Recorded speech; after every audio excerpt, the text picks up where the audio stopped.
Почитувани граѓани, во годинашната програма за култура, подпишана од Канчевска Мислевска, и годинава нема пари за загрозени објекти од областа на културното наследство.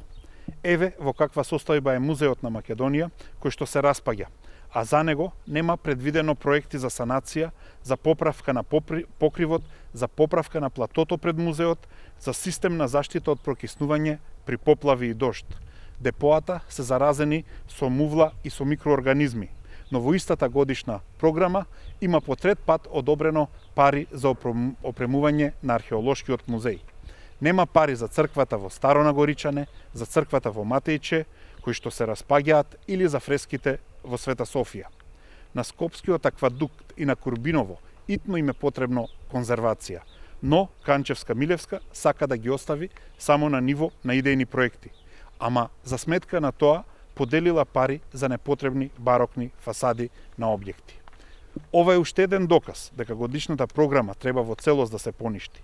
Не само затоа што во неа нема место за толку многу врвни индивидуалци, творци, автори и уметници, како што видоа граѓаните.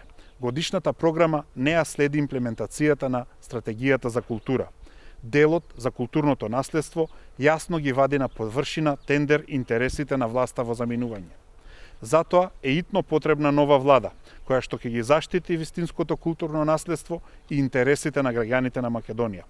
Порачуваме дека ќе направиме ревизија на годишната програма за култура од разни аспекти и дека за злоупотребите ќе се сноси одговорност.